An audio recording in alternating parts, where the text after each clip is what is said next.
जिन जालिमों ने, जिन जालिम हुकूमत ने हमारे बच्चों को हमसे छीना है, जिन पुलिस के लोगों ने अपने नापाक उंगलियों से गोलियां चलाई है, तैयार हो जाओ, अल्लाह इंसाफ करेगा इंशाअल्लाह ताला। हम कुछ नहीं करेंगे, हम जमहूरियत में लड़ेंगे। हमारे पास हथियार नहीं है पुलिस वालों, हमारे पास ये हमारे हाथ, हमारे हथियार है। ये हमारे हाथ हथियार है जो हम अल्लाह के सामने रो रो कर भीख मांगेंगे, अल्लाह तेरे उम्मत मोहम्मदी के इस बच्चे को मारा गया, तू इंसाफ करम, बेबस है। ये मरे नहीं, ये जिंदा हैं, ये शहीद है, अल्लाह की राह में उन्होंने अपनी जानों को कुर्बान किया है। अल्लाह ने कुरान में फरमाया कि इनको गिजा दी जाती है।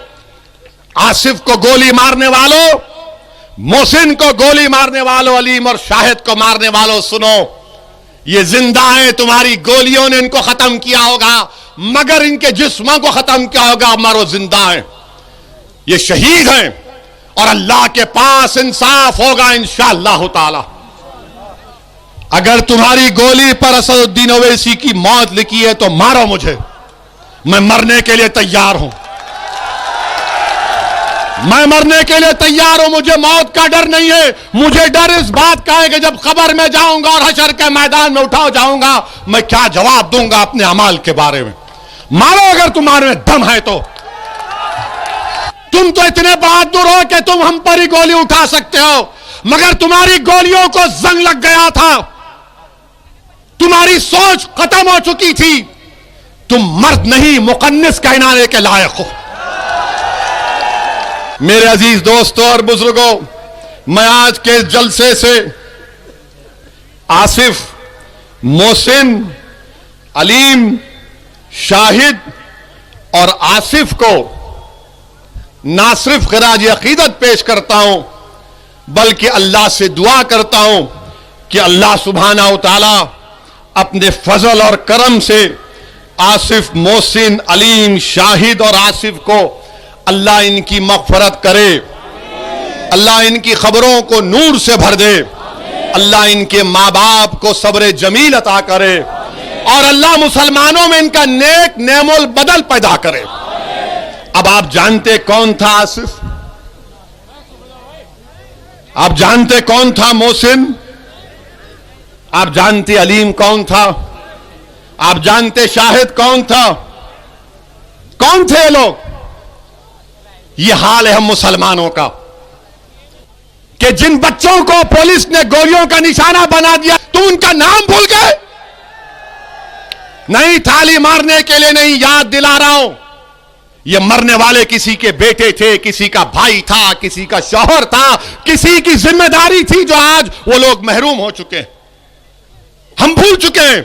ये हाल हम मुसलमानों का है, जिनके सीनों पर गोलियां मार दी गई, इसलिए मारा गया क्योंकि मुसलमान थे और आप उनको भूल रहे हैं। याद रखो इन लोगों को, याद रखो इन लोगों को, ये मरे नहीं, ये जिंदा हैं, ये शहीद है, अल्लाह की राह में उन्होंने अपनी जानों को कुर्बान किया है। अल्लाह ने कुरान में फरमाया कि इनको गिजा दी जाती है। आसिफ को गोली मारने वालों, मोहसिन को गोली मारने वालों, अलीम और शाहिद को मारने वालों, सुनो, ये जिंदा हैं, तुम्हारी गोलियों ने इनको खत्म किया होगा, मगर इनके जिस्मों को खत्म किया होगा, मरो जिंदा हैं, ये शहीद हैं और अल्लाह के पास इंसाफ होगा इंशाअल्लाह ताला। जिन जालिमों ने, जिन जालिम हुकूमत ने हमारे बच्चों को हमसे छीना है, जिन पुलिस के लोगों ने अपने नापाक उंगलियों से गोलियां चलाई है, तैयार हो जाओ, अल्लाह इंसाफ करेगा इंशाअल्लाह ताला। हम कुछ नहीं करेंगे, हम जमहूरियत में लड़ेंगे। हमारे पास हथियार नहीं है पुलिस वालों, हमारे पास ये हमारे हाथ, हमारे हथियार है। ये हमारे हाथ हथियार है जो हम अल्लाह के सामने रो रो कर भीख मांगेंगे, अल्लाह तेरे उम्मत मोहम्मदी के इस बच्चे को मारा गया, तू इंसाफ करम, बेबस है। मेरे अजीज दोस्तों और बुजुर्गों, आसिफ, मोहसिन, अलीम और शाहिद की कुर्बानी को याद रखो, याद रखो, भूलो मत इन लोगों को। और वहीं पर मेरे अजीज दोस्तों, बुजुर्गों, अब आप देख रहे हैं कि अगर किसी की मौत होती है पुलिस के एट्रॉसिटी की वजह से हर पार्टी का लीडर पहुंच जाता है। अखिलेश पहुंचते हैं, कांग्रेस की मोहतरमा पहुंच जाती हैं। हम इनसे पूछना चाह रहे कि बबूतरा गांव प्रतापगढ़ का तौफीक, जिसको पुलिस ने फेक एनकाउंटर में मार दिया, क्यों नहीं जाएंगे उनके पास? नहीं जाएंगे। उन्नाव का फैसल तरकारी बेचने वाला पुलिस कस्टडी में मर गया, कोई नहीं जाएगा। गोरखपुर में गुप्ता साहब को मारा गया, मर गया, हमने उसको कंडेम करते, तो अखिलेश कानपुर जाकर उनके परिवार को 21 लाख का चेक देते। 21 लाख का। क्या फैसल को नहीं देना चाहिए था? क्या तौफीक को नहीं मिलना चाहिए था? मेरे अजीज दोस्तों और बुजुर्गों, ये इसलिए नहीं करते, इसलिए तौफीक और फैसल के पास नहीं जाते क्योंकि अगर उनके पास जाएंगे तो दूसरों का वोट नहीं मिलेगा। खुला कहते हैं, अगर हम जाएंगे तो दूसरों का वोट नहीं मिलेगा, तो फिर तुम हमसे क्यों वोट मांगते हो? हम क्या तुम्हारे गुलाम हैं?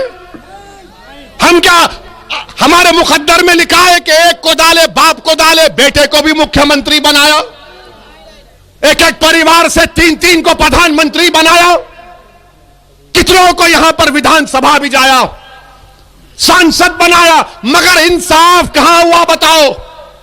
यही मंदलिस की लड़ाई है इंसाफ की। मेरे अजीज दोस्तों और बुजुर्गों, फिर मौलाना कलीम सिद्दीकी को जानते मौलाना कलीम सिद्दीकी को?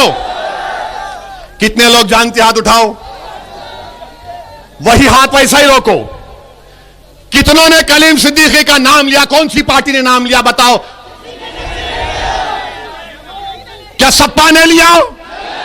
क्या बीएसपी ने लिया? क्या कांग्रेस ने लिया? क्यों नहीं लेते? पूछो अपने आप से। इसलिए नहीं लेते कि कलीम का नाम लेंगे तो शाम नाराज हो जाएगा। अगर कलीम का नाम लेंगे तो शाम नाराज हो जाएगा। अगर कलीम का नाम लेंगे तो योगी नाराज हो जाएगा। अगर कलीम का नाम लेंगे तो मोदी नाराज हो जाएगा। इसीलिए कलीम का नाम नहीं लेते। मेरे अजीज दोस्तों और बुजुर्गों, हम ही तो बोल रहे हैं मौलाना कलीम सिद्दीकी के बारे में, ये लोग नहीं बोलेंगे। ये कैसा बोलते हैं? इनके पास जो इनके मुस्लिम दुम छल्ले जिसको कहते हैं, इनको बुलाते हैं कमरे में, अकेले बात करके बोलते हैं, देखो तुम एक बयान दे दो। आज ओवैसी ने किटौर में कहा तुम एक छोटा सा बयान दे दो।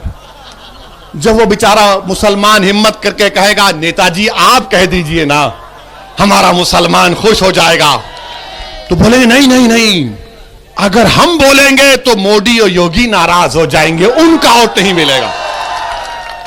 मगर हम वोट डालने वाले हैं। आप 3-3 इलेक्शन में वोट डाले, दोबारा वो गलती मत करिए खुदा के लिए। हमारा मामला क्या है मुसलमानों का?